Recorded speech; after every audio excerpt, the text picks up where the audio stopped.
Well, good wintry evening, everyone. You all get an extra cookie because you showed up. This is amazing. So nice to have you here. Welcome, everyone. I think as this seems to be a full house, we could ask those of you who are sitting a little bit further back if you'd like to join us up front to the circle, if you would like. That would be lovely. So welcome to session 2 of the Victoria Peace School's Fall Speaker Series. First, show of hands, how many people were here for the first session? Oh, fantastic. Well, welcome back, everyone. Thank you for coming back. And in particular, thank you for your donations last week. That was very helpful. It helps to offset the costs of administration and facility rental and all that sort of stuff. So that's really very kind of you. And of course, we take donations because that's what helps us buy the space and buy the stuff and all that good stuff. So thank you for that, just in case you wondered where the money went. Couple of admin things. Oh, my name is Michelle Baru, and I just help to kind of move things along, make sure everybody knows where to go. Most important thing, washrooms. Men's is that end of the building on this floor, and women's is on that side, if you need to know. We had a couple of great comments in our evaluations last week that said tea and cookies would be nice, so being as we do what we're told, and in order to keep the peace, we have tea and cookies for later. So thank you for those who contributed for that. We do ask, if you don't mind, wearing your mask, especially during the face-to-face discussions. That would be very much appreciated. Everybody likes that, at least when we're kind of back and forth at each other, that would be great. So a few new faces, thank you all very much for coming. Hope that you will enjoy our discussions this evening. Our speaker, Saul Arbess, has a tremendous amount of knowledge and information to share with you. Tonight's talk is entitled Civil Society and Peace Building. Now, I don't know about you, but when I first heard the term civil society, the first thing that went through my mind was people being nice to each other. Thank you very much, hello, thank you, and please. But it turns out that it's capital C, capital S, and it has a much greater meaning than I would have ever imagined. And in fact, if any of you are following the COP meetings that are beginning this week, you'll hear references to civil society and the influence that civil society is having on some of the discussions that are going on there and some of the presentations that are happening there. So we'll learn a little bit more about that as we go along. I trust, most importantly, of course, I wanted to acknowledge and thank the Lekwungen people, also known as the Songhees and Esquimalt First Nations communities, for sharing these lands on which we live, play, work, and learn together. For those of you who are here, I would imagine you've read Saul's bio. So Saul Arbess has been a peace activist and has studied and learned things about peace processes, and in particular those that have made a difference around the world. So I will let Saul tell you more about what his experience and background is and the relevance of that, but most importantly, he's going to take us through some information that I think you will find enlightening and educational. And we'll have a little time for discussion at the end to talk a little bit about how we might apply some of these principles as we head about our days. So thank you all for being here. Over to you, Saul.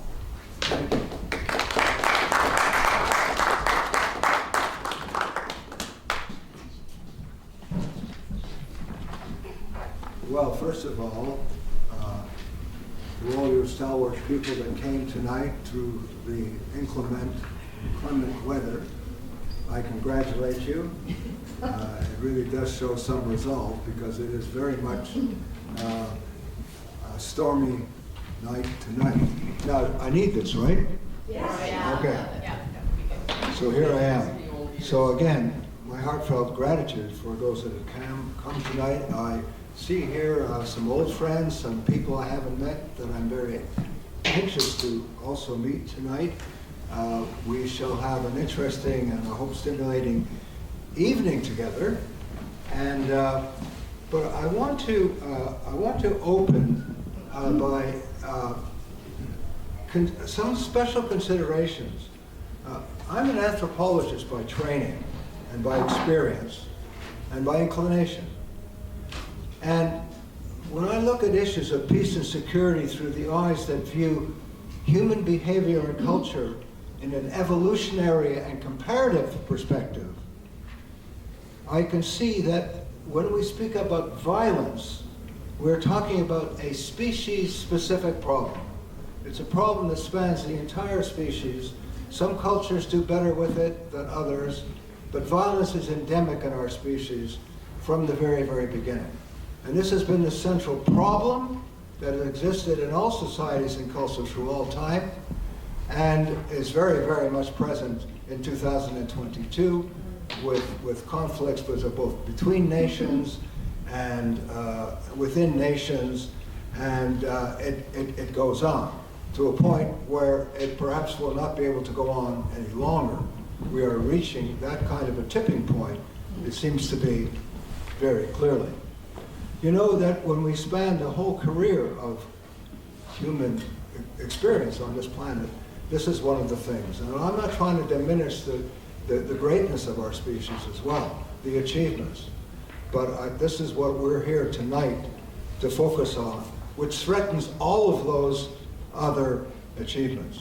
You know, our closest ally, the chimpanzee, manifests that kind of intra-specific violence with organized and lethal raids on other troops and families, including acquisition of territory and killing the offspring of other males.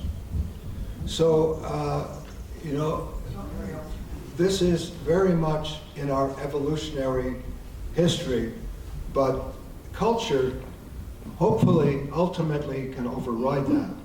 And of course, all of our religious experience of all of the world religions has always been the overriding focus on overcoming violence at all levels through moral education and the examples of prophets and other realized beings that have emerged on the earth at critical points in our experience. So this is the central challenge of our evolutionary journey, is to rise to our maturity, viewing all others as one species with one people, one species, one planet. So tonight, we are going to look at a number of things. So I'll just take us through the evening. As I see it now, it may evolve a little bit differently, but I'm going to start with a question I'm going to put out to the floor, and then we're going to discuss that for a while. I'll be putting some of those responses up on the board. We'll be talking about, so in that, what I'm going to ask you to do is to bring forward, so in a sense, what we're going to try and do at first is to resource ourselves by reflecting on our life, on our experience of our time and other times where actually peace building has come to the fore and has been successful. And in particular, how civil society, the people together, have achieved major change in the vector towards war and in the ending of war and conflict. So then I will work on and speak about areas which I'm calling, and others call, infrastructures for peace, or an architecture for peace, new architecture, which in fact is very little manifest in the world in most countries. Every country has an exquisitely developed and very well-resourced Department of War. We now call them Departments of Defense after World War II, but they are the war departments that's so evidently clear today. And they are the primary influencers about war, peace, and security in almost every nation. What we need is something that offsets that, a counterweight, a counterbalance, which I'm going to be calling, which others have called infrastructures for peace, and how they may be manifested in all national governments, as we have ministers of finance, ministers of education, ministers of health, and so forth. We need ministers of peace and peace building as well. Yes. And then I'll throw out a second question, but I won't go there right yet. And we'll have some discussion, and I will talk about opportunities that exist for direct participation of people here, many of whom are already very well engaged in all kinds of peace-building activity. But we will talk about opportunities that exist at this critical junction or juncture of human experience on this planet. So the questions, the first question I would like to ask you, can you give us some examples, just from the floor, of where civil society, where people organize together, or even spontaneously organizing, which have had a tremendous influence on war, peace, and security in our time or in other times, but in particular in our times. And some of you here would have participated in some of these activities. So if I could ask you to relate some of those now, I will write them up on the board, and let's see where we go with it.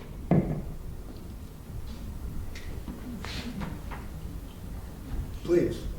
The Landmines Treaty?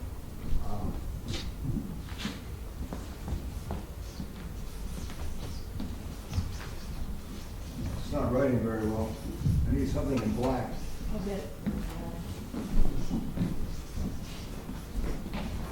Of course, the Landmines Treaty was absolutely a landmark. It was the coming together of civil society, which was the primary movers of it, and through the Ottawa Treaty, with the then government in this country, we succeeded in passing this incredible piece of legislation, which has been effective in almost every country in the world. There's 2 or 3 countries that never signed on, the United States and the Soviet Union, and they are still using these, unfortunately, in the current conflict, for example, in Ukraine. So, what's that? Okay, that'll be great. Okay, the Landmine Treaty. Let's have others. Well, I guess creation of the UN was a major Right. event. To end the scourge of war. The United Nations itself, in 1947-48, that was an incredibly important event. And there was high optimism that existed at that time that the UN would be able to be successful in carrying out that goal. Penny, can you make them a little bigger? If I could find a fatter. Yeah, we've got all pen. kinds of pens on the table over there. I'll try and find a better. Red one over there. Yeah, the red one. Okay. Does anybody have a Band-Aid? It looks like I need a Band-Aid. Anyway, so what about, oh, please. There's one here, and then there's. Yeah, no, I was trying to acknowledge that gentleman. Yes, please, go ahead. I was going to say, the Mother's March in Belfast. Can you say a little more about that? Well, it was a coming together of women to protest the loss of families on both sides. That led to some rationality in the conflict. Thank you for that. I hadn't thought of that one. That's a very dramatic and important moment. Okay, another one. Thank you for mentioning that. I have no connections with Ireland. Certainly on the list should be the Treaty on the Prohibition of Nuclear Weapons, where more nations are signing on all the time. And in all these achievements, we always hear, well, the big powerful nations are not signing on, so what?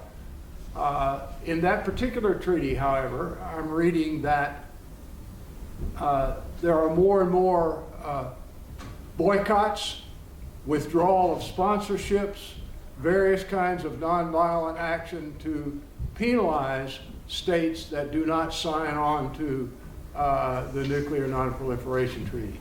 So I think that ought to be on the list. Yes, exactly. Or the Nuclear Ban Treaty. The Non-Proliferation Treaty is 1971. I'm talking about 2017. Right, the Nuclear Ban Treaty, Nuclear Ban. which we now have over 50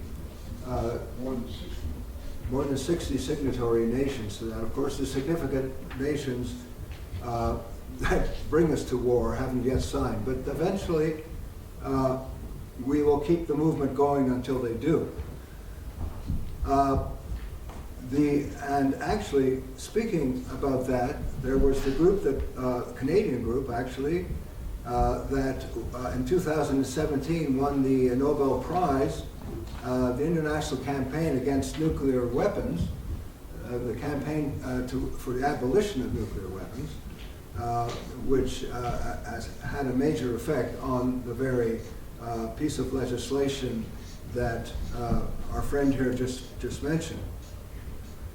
There are a number of, somebody else, bring us some more examples. Try and bring up some other, yes? Well, I'm just not thinking specifically of a treaty, but the massive movement mobilization in Europe in the late 1970s, 79 to 80, around NATO and the whole Gorbachev-Reagan thing coming together and basically agreeing not to put, all those weapons on the border. And that inspired, that sort of peace movement in Europe inspired movements around the world, peace movements around the world that were calling for the same thing. So it didn't necessarily lead to a treaty, but it was a massive mobilization of civil society globally. Because we were at that brink of potential nuclear war. Right. What would you call it, Andrea, by a name? Glasnost? Glasnost, let's call it Glasnost. Okay. Sure. All right, that's great. Bring up some more. Let's do this because this is very helpful. Yes. I was in high school, I think, when Pearson organized the troops to go bring peace to Cyprus or something. Aren't they called the Blue Berets? The peace in Cyprus. Yeah. Yeah. Okay. Who can remember the years of this? I don't really have that in mind, but I remember the time. It was in the mid-70s. My dad was peacekeepers. Oh, your dad was a peacekeeper? One of the things that I thought we really need to mention in this very year, the Nobel Peace Prize in 2022 went to civil society actors opposing the war in Ukraine from Belarus, Ukraine, and Russia. Right. They together won the Nobel Prize in 2022. But there's another one that wasn't quite a success, but was remarkable in the way it occurred. On February 15th, 2003, 6 to 10 million people in 60 countries and 600 cities rose up against the impending war or invasion of Iraq by the United States. In fact, there were 3 million people in Rome itself and cited in the Guinness Book of World Records. So this is now we didn't succeed. Next time we probably will, but that is an extraordinary outpouring of what was the real desire of people all around the world. And then there was the end of the war in Vietnam, where President Johnson reduced the American effort and decided not to run for a second term, which he surely would have won, but he decided not to run, and he really withdrew from politics at that point in time because of the tremendous anti-war organization and opposition that occurred to the point that you had serious civil conflict in the United States around the war. And if you remember, there were even some fatal shootings and so forth that happened during that war. Before that, at that time. So the end of the Vietnam War was really significantly brought about by civil society action. So that gives us quite a number of things to go on, which shows that the people together can have power. And I think this manifests this quite well. Do I need the mic, by the way, still? Yes. Yes. Okay.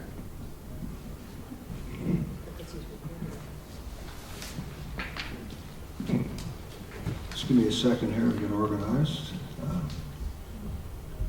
So when I was talking about the question of our issues and problems as a species as a whole, There's always the other problem, which is very highly related, and that's the problem of dictators themselves. How we manage to arrive at dictatorships, of which one is pending in the United States as we speak. Not fully successful yet, but moving certainly strongly in that direction. We have the examples, of course, of Russia, of China, of the Philippines, of Hungary, and I could go on. In fact, the far right is in ascendancy all over the world today.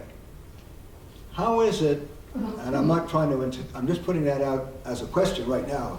We won't deal with it here tonight. But how is it that very often in political systems, what emerges are dictators? We have other counter examples as well.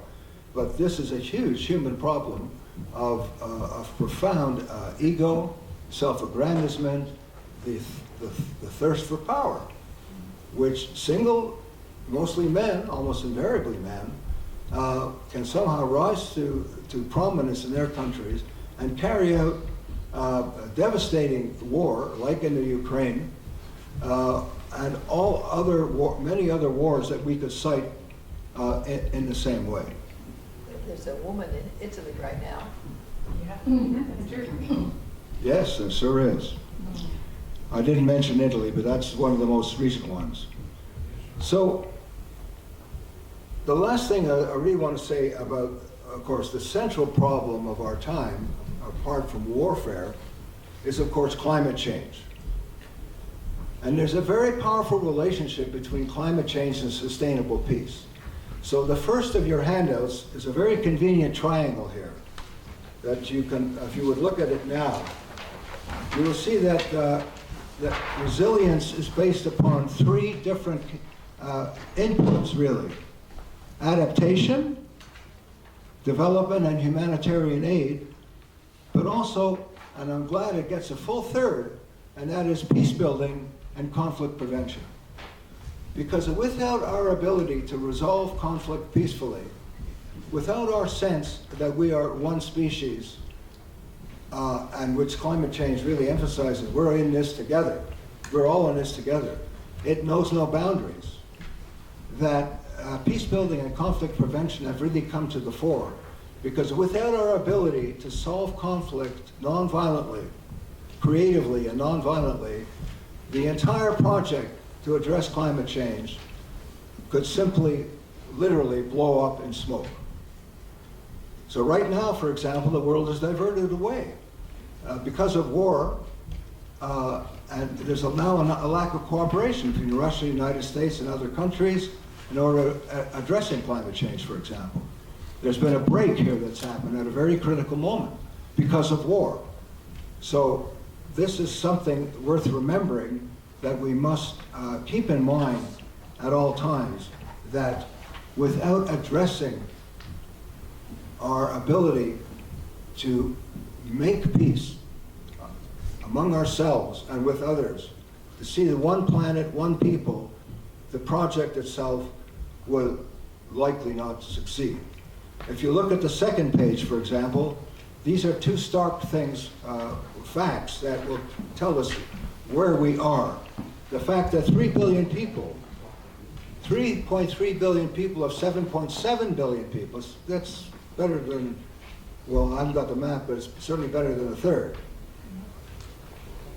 3.3 billion people are highly vulnerable to climate change, the International Panel on Climate Change reports. The future is looking pretty bleak, at least where health of the planet is concerned. And then 80% of the world's landmass has been impacted by climate change, influencing most of the world's 7.7 billion people.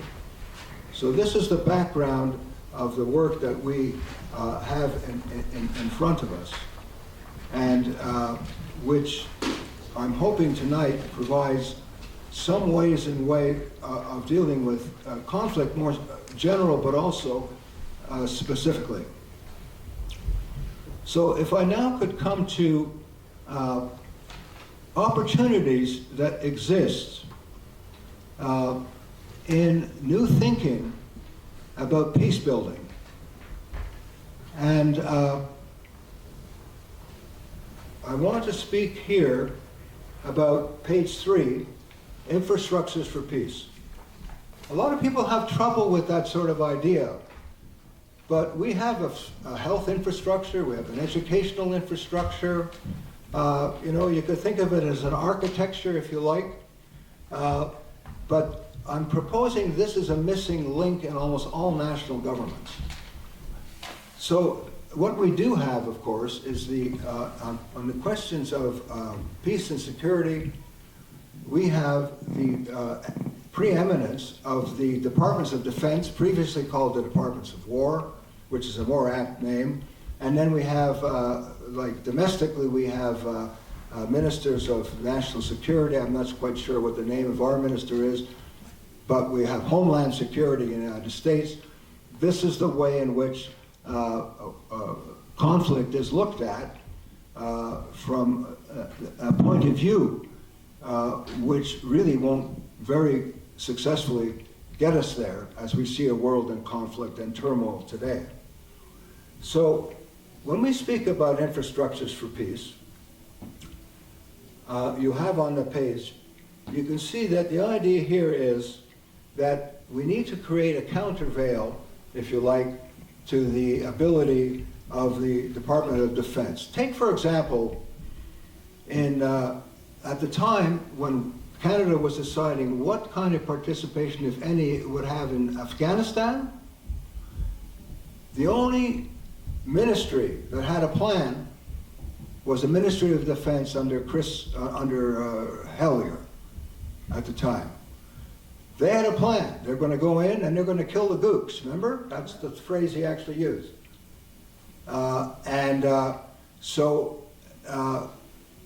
Where was an alternative for peace building? Where was an opportunity for Canada to take a whole other direction, which would have been for the reduction of conflict, for peace diplomacy, and other opportunities that were certainly present at the time. Not easy, incredibly difficult to work with the Taliban, but not impossible, because there were lots of, actually almost from the beginning of the war, there were negotiations going on with the Taliban, hidden negotiations between the Americans, usually actually excluding the national government of Afghanistan itself was a big problem. But we did have opportunity, but the opportunities were lost. So the idea here, and I'm just going to read from this second one, the Berghoff Foundation, which is a European foundation devoted to peace. Infrastructure for peace are dynamic networks of skills, capacities, resources, tools, and institutions to build constructive social and political relationships and enhance sustainable resilience of societies against violence.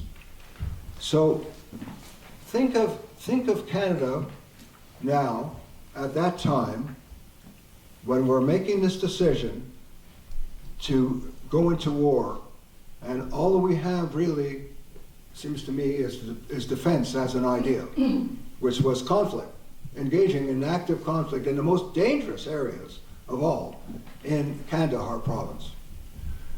So now let's say there was a minister, let's say a minister or some kind of infrastructure for peace, ideally with a minister of peace or peace building, but not necessarily. But people at high levels who were in cabinet, who would speak, and I'll use the idea of a minister of peace here, who could speak about alternatives for our presence or non-presence in Afghanistan. What we could have done on the other side of the ledger, instead of slavishly following the American example and entering that conflict, which was just endlessly disastrous and which never did achieve anything but essentially destruction. Our constructive attempts, some of which were quite genuine, have now been eradicated basically by the Taliban. So I'm looking now at so let's think about this in the sense of how nations are organized in cabinet. we have, again, as I said, almost no nations. There's a couple of exceptions. Costa Rica is one. And actually, interestingly, the autonomous state of Bougainville within New Guinea is another example. There are a few others that exist in the world, and I'm going to talk about one outstanding one in a moment. And that is in the African country of Ghana.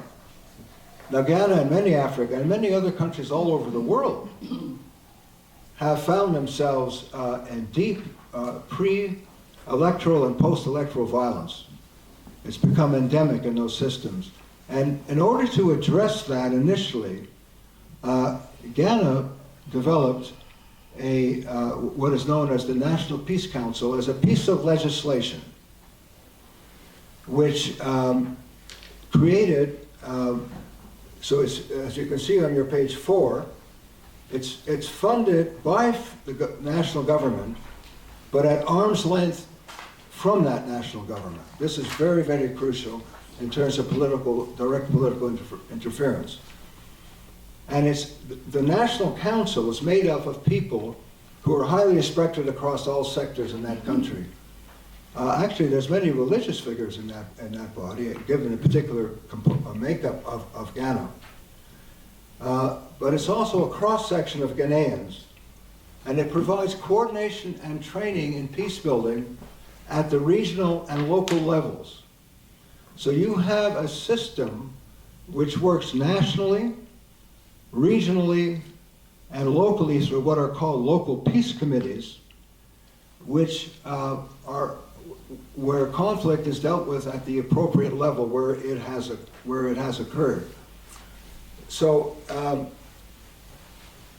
you can see in number 3, you have the secretariat and the county or regional peace secretariats in each region, and district peace committees that I was just calling local peace committees. So this has worked. By and large, it has worked very well in Ghana. There are obviously problems with it as it evolved over the last 10 years. You have a lack of representation by women. You have a lack of representation of other groups as well.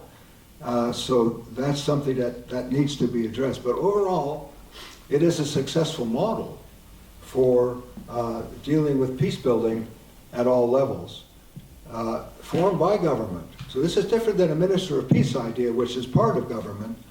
The Peace Council is formed by government, but at arm's length from government, and that is extremely important. And the fact that it's also able to provide training and coordination of peace-building activity across that country. Comments or questions up to this point?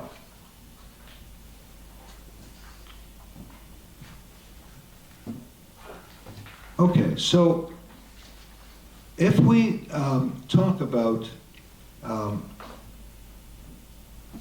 question of what I'm calling the missing link, can we have some comment about it? Do you feel that this would make a difference? For example, if we had in the national government either a minister of peace, or if we had very strong infrastructures for peace, which were, like the Ghanaian example, would be spread throughout society so that conflicts could be dealt with at the level at which they occur, and often and very often without government interference.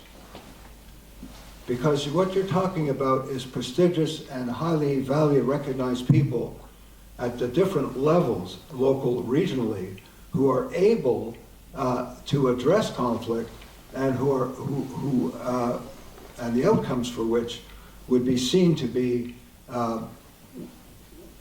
they would hold over time. That's the thing, that you want these things to be successful, so that you have this kind of peace and reconciliation that occurs among groups that we can congratulate, really, as a way forward.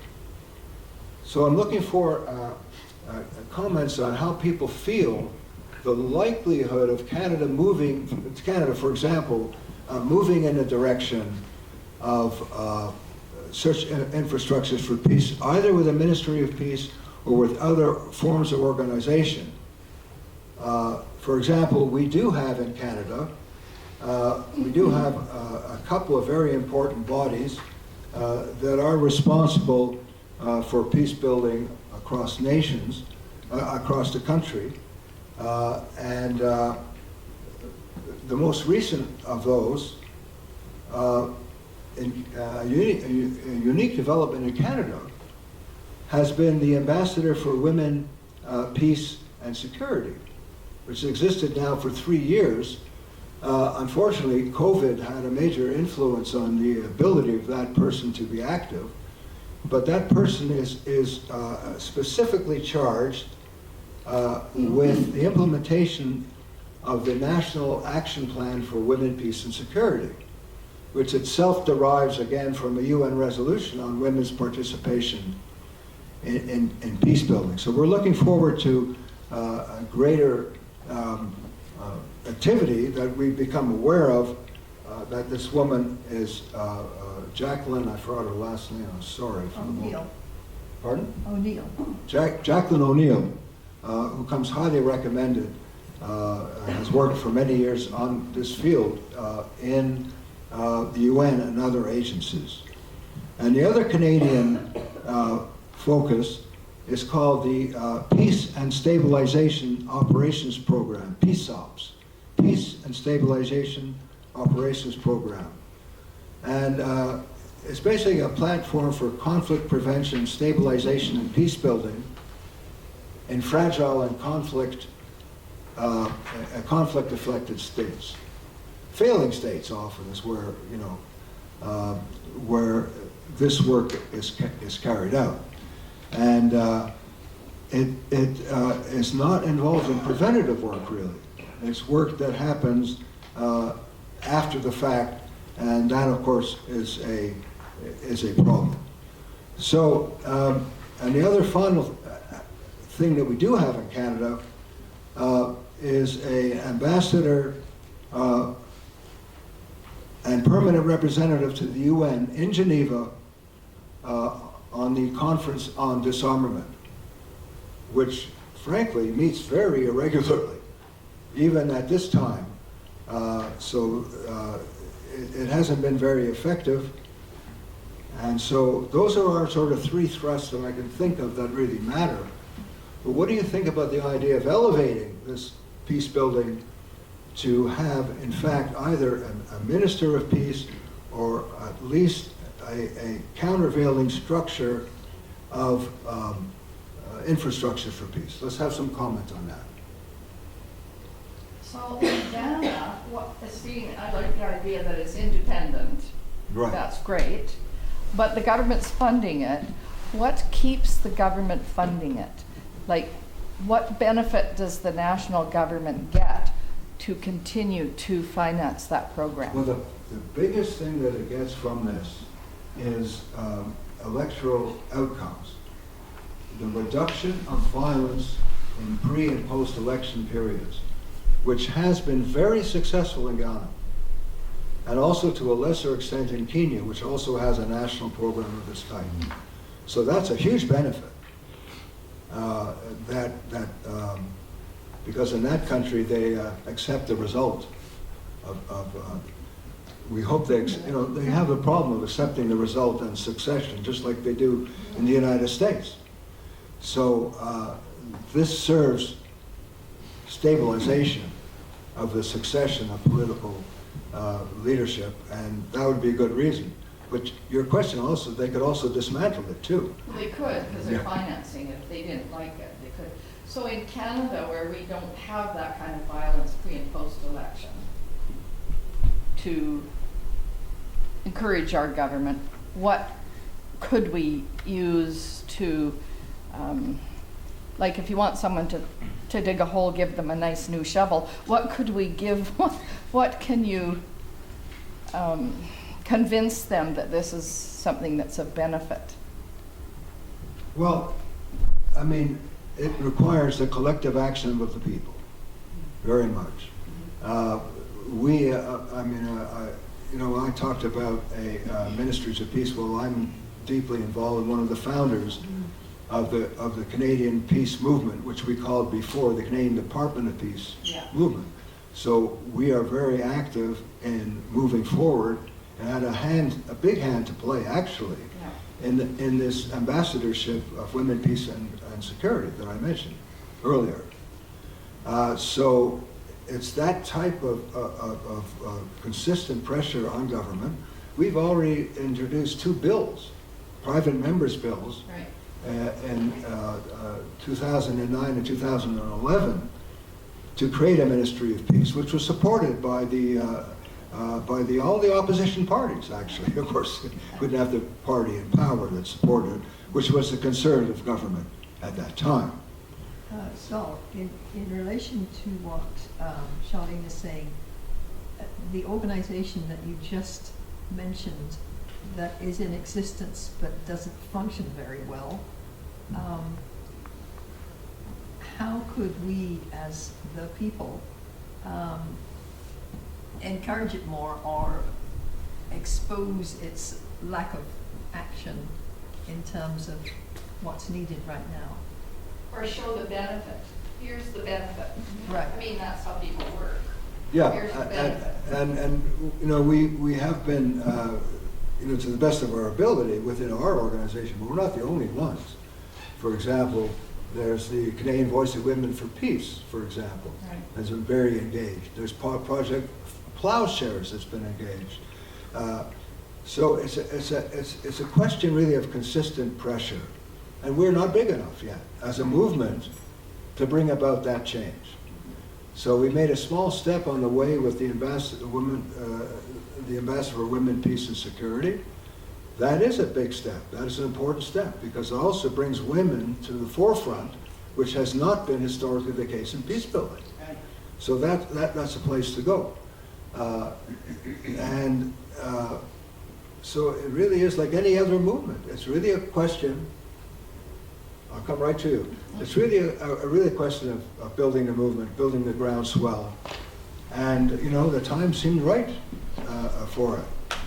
Because, you know, like take Ukraine, for example. We're as an integral part of NATO, we simply joined in. And actually not just simply joined in a massive way. Was there an alternative? It seemed to me at the beginning, before the war, there were many alternatives for a possible peaceful outcome to deal with the grievances that Russia had. Some people could say I'm naive in this, but I don't believe I am. There were certain critical things that Russia wanted, and certainly it was that Ukraine not become a member of NATO on its border. That was the final straw of the encirclement by NATO of Russia. I'll leave that at the moment and come to your question or comment. Yeah, I was just wondering what the ambassador of peace, food, and security. Yeah, women, peace, and security. What do they do? What is the job? Her idea is there is something called, that was developed by the Status of Women nationally, called the National Action Plan for Women, Peace, and Security. And she is, her main job is to implement that.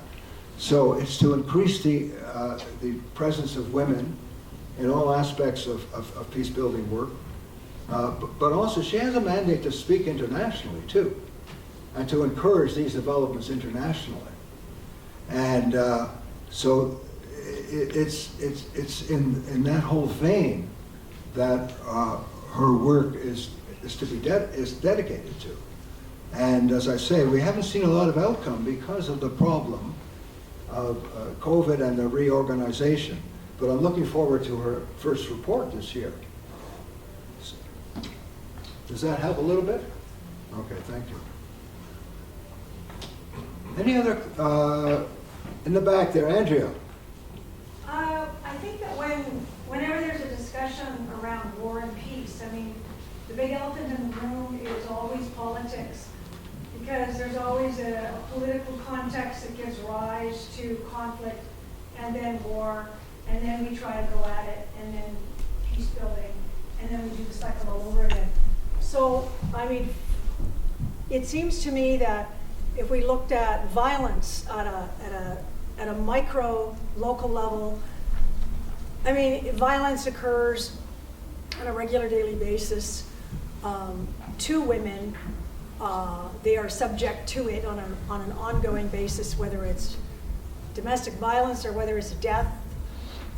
There's so many different aspects to peace building that could be integrated, incorporated into the educational system. You know, even policing is very violent in this country. The conflicts that erupt between First Nations and the colonial settlers, et cetera, et cetera. And then when we start going from the local or the individual to the community to the regional to the national, and then we talk about the international role that Canada can play. I mean, in a way, you know, getting back to Ukraine, there was so much history that most people weren't even really aware of that gave rise to the conflict. So conflict doesn't just occur out of nothing. Conflict and war, it's a years build before it ends up erupting. And so for me, it's like, you know, I think Lester B. Pearson had an idea, like, let's play the role of peacekeeper. We stayed out of Vietnam, we stayed out of Iraq, and then we got involved with Afghanistan. And again, it's the political party at the time that decided to do that was the Conservatives. And here we are with the Ukraine, when we're not going to get into that Ukraine-Russia debate, but I think the idea that we are held hostage to this notion that we're part of this bloc, and this bloc is doing X, and therefore we have to contribute our portion of contributing to that war. And so now it's a big mess. And so there's so many pieces to kind of unravel with. Yes, I think that it's a great idea to have a peace infrastructure, to have more of a commitment that we do not engage in international war mongering. But that's always a political decision on the part of the party, the political, the governing power at the time, and whether or not that governing entity has, I was going to use another word, but has the gumption to say, now we're going to make an independent decision, we're not going to engage in it, but we will engage in this way. And, you know, I think Norway tends to do that.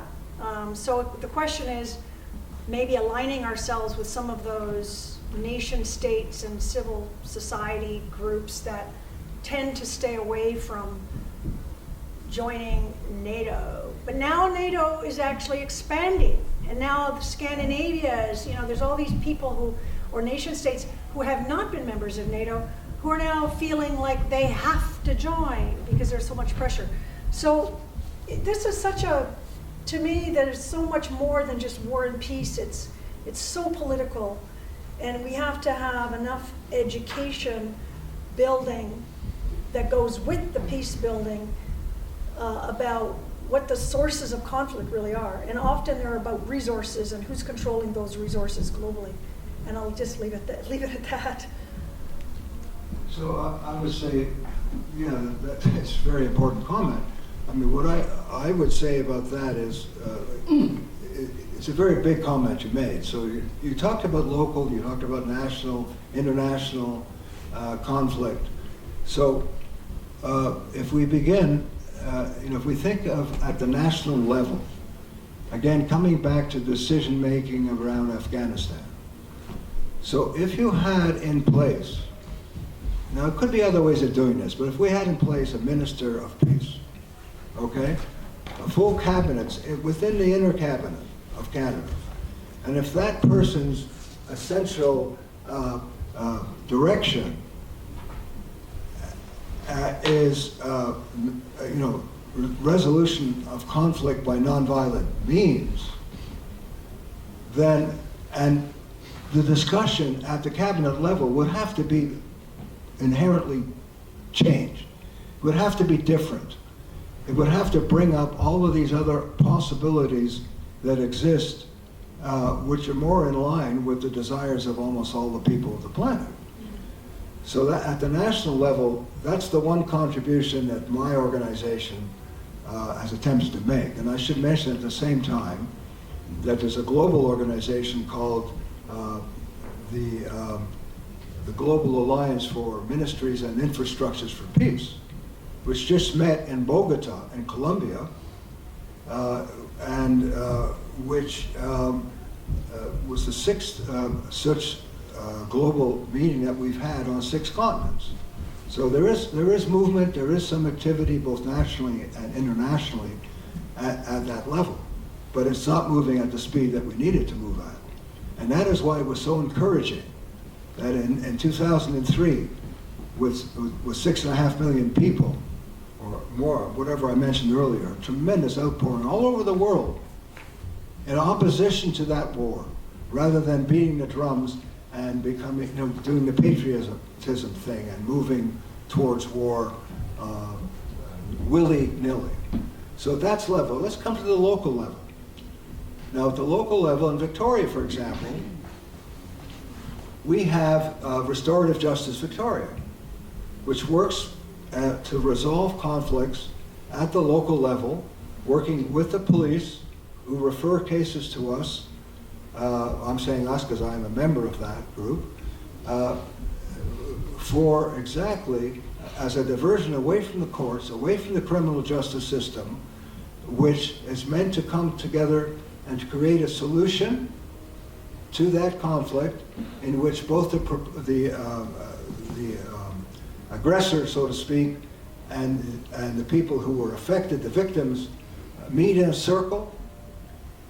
They meet in a circle with people that support them, both sides. For example, from the point of view of the aggressor, his family would say, well, that person is not only that incident. This is a much bigger person than that, a much fuller person. And eventually in this circle, and it's completely self-directed, but there is some guidance from a mentor, they come up with a solution which meets the needs of all the people there. Because if you have a break-in, your house, for example, and you call the police and the police prosecute and so forth, you still have that nagging feeling it could happen again. And even from the same person, you don't know. But if you're coming together with the parties to the conflict, of the one who was invaded and the one who caused it, and at the end of the day, there is an agreement about moving forward. And often, very, very often, the people embrace each other. So at the local level, this is another way of a very crucial way of peace building, which has become recommended and recognized by the Victoria Police. I mean, there are times when there have been over 100 cases that have been addressed in this way. So there are things that are happening that are good at all these different levels, but we need much more in a conflicted world. So I did mention, and the last of these pages that I have here, or the second to last page, and then I want us to look at a couple of things together in smaller groups. And that is, on page 5, I talk about local peace committees. Now, in a way, you could see restorative justice committees in the way that I just mentioned them. But the idea here is, again, to respond at the local level. A lot of police work could be resolved otherwise in other ways, not just through restorative justice, but through other means, which actually reduce the risk of violence. But there is a response, and this is critical, number 2, to local peace and conflict issues, ideally without government interference. That is to say, the governments typically are not represented on these local peace committees. There are people who are recognized across the community, people who are highly regarded, who can come together and to essentially resolve the conflict through a method like the restorative method that I just referred to, and can also function when the national government itself is not considered a friend for at least one of the parties, or may even be dysfunctional. These local peace committees can still function effectively. And I should mention from a cross-cultural perspective, you would have many times, these are carried out by traditional methods of resolving conflict. It's not an importation, because as we know all around the world, tribal peoples have all kinds of mechanisms for conflict resolution. So we don't impose upon them a particular Western model of how you do this, but rather building upon what already may exist or does exist at that level. So having come all this way and having spent an hour talking, which is all I hope to do tonight, I would like you, if you would look at the last page, because ideally what we wanted to do here tonight is to offer to you, and many of you I recognize in this room are already active in peace organizations, either locally or nationally, and I salute you for this, but I thought it would be important to give some examples of where people can put energy at this time. So I guess selfishly I put myself at the top of the list here, advocating the Canadian Peace Initiative, advocating for a Canadian Minister in the Department of Peace. You can talk to me further about that. You can look at our website. And I also mentioned the Global Alliance, which is a very successful group. I mean, we just, not so much, we're moving towards creating more ministries of peace. But let me show you how it works. So, as I mentioned, we met in Bogota, Colombia. And as you know, there's been an ongoing civil war often there, on there, and still happening actually in parts of the country. Not with the group that was the main proponent, the FARC. They did disarm, and they have not rearmed, but other groups have come forward in the conflict. And I believe, didn't their president win the Nobel Peace Prize some years ago? I believe he did. But the point is that when we were in Bogota, in Colombia, our team met with members of the government.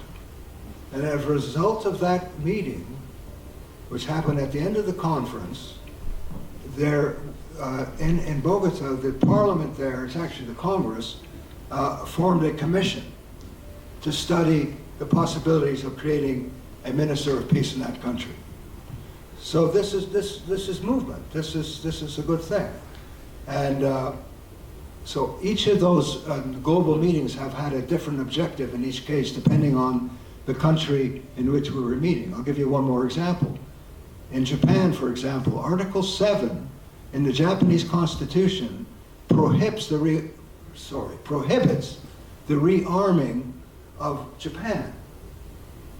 It allows for some internal security, national security, but it does not allow it to create a standing army which is capable of invading another country. It's a brilliant thing, and it's highly supported by the population. And actually, some successive conservative governments, including the man who just was tragically assassinated, favored eliminating this. So when we met in Japan, a lot of our work was about furthering that and meeting with peace organizations all across Japan and in Okinawa to strengthen the resolve globally that that was a model for other constitutions and it shouldn't be abandoned.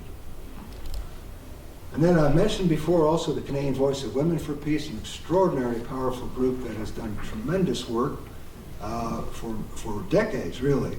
And they have been very prominent, for example, in opposing Canada's participation in the war in Ukraine, talking about alternative peace-building opportunities that presented it to us, questioning our role in NATO, or if we have a role in NATO, then it should be, at the very least, eliminating the first strike policy in the nuclear conflict that exists, as you know, NATO has a first strike policy.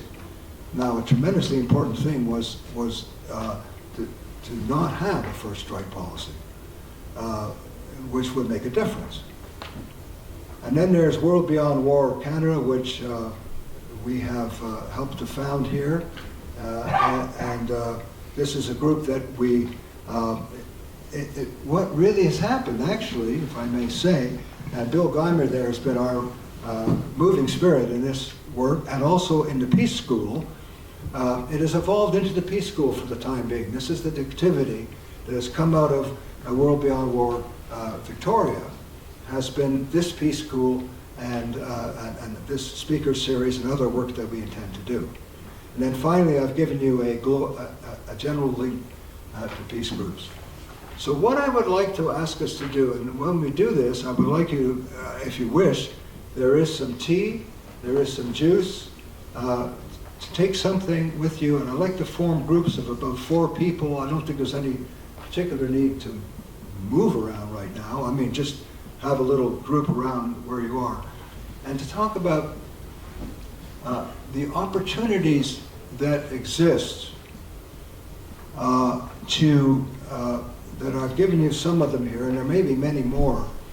And an area where you feel, and there's no compulsion here, but where you feel that you would like to be further engaged. And I've given you the reference of how you may do that. So we can amplify our voices for peace and peace work, which is so desperately needed in our time, and which is the universal desire in all times and places of the vast, vast majority of all people in all times. And yet here we are in consistent war, both internationally and also within nations, civil conflicts, of which there are, I mean, last time I looked, there was over 100. So there are opportunities here, and I want to see that our voices get amplified, and this is what I've done. So if you don't mind, gather together in a group that's close to you, and maybe 4 would be great, and just talk about my talk about the opportunities that I've presented here, and also possibilities of where you would like to be further engaged or where you already are engaged, because that inspires other people. We just thought we'd take just a minute to maybe ask for a couple of the highlights in answer to Saul's question. What came up for you, if there was any things in particular you felt like an area that you'd like to either focus on, learn more about, or contribute to, or that you already are that you'd like to share with us, would be very helpful. Can we start over here? And also how your conversation evolved. It could have gone a different place.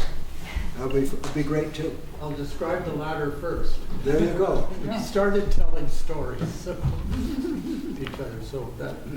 But I think what strikes me off the top is there are possibilities here if we use our imagination. We have Russian and Ukrainian war resistors, you know, conscientious objectors who need support. There's the possibility coming up of young people going to surround the Zaporizhzhia nuclear plant in Ukraine along the lines of the Nonviolent Peace Force. That's not certain yet, but the wheels are in motion, which means there could be a call for young people. You know, maybe there's 2 or 3 volunteers from Victoria. Let's support them. Let's get engaged in that kind of thing. I just use that as a concrete example, but then there's others. And then we went on to concern about the economy here. I won't go there. You'll hear me next week. Did you want to say something about that, Charlie? Well, I wanted to say that we got into a conversation about the party system in politics and how at its very basis it's a conflicting system. Me, I'm right, you're wrong. You know, or if you're in the opposition, you have to say I'm wrong, even if I'm right. It's a very, it's a stupid system for getting to consensus. it doesn't work. So we got into a bit of a conversation about that. Thank you. First, I thought we all agreed on everything. Well, it was interesting because we had somebody in our midst who actually was a member of the U.S. Army, and I found that interesting when I noticed his U.S. Army shirt, and that he was a paratrooper during the Vietnam era. And I think one of the things that I mentioned is that in terms of ensuring that there are younger people that have become engaged in this kind of a construct, is how you, young people were very involved in the anti-Vietnam war effort because they were going to be impacted because they were being drafted, right? And so people basically get involved in the issues that are closest to their reality. And how you're going to have to try to find some way of linking this to their reality. And the younger, my take is that the younger group or the younger people in our community are very much motivated around climate change and the climate impacts going into the future, and also very basic issues like affordability and affordable housing. Like, you know, people are being really pushed, and so that's what's at the forefront of people's minds is their own personal reality. So somehow it's going to be difficult to mobilize. I mean, that's something I was droning on about anyway, is how do you ensure longevity in terms of a project like this. And also I did mention to Jim.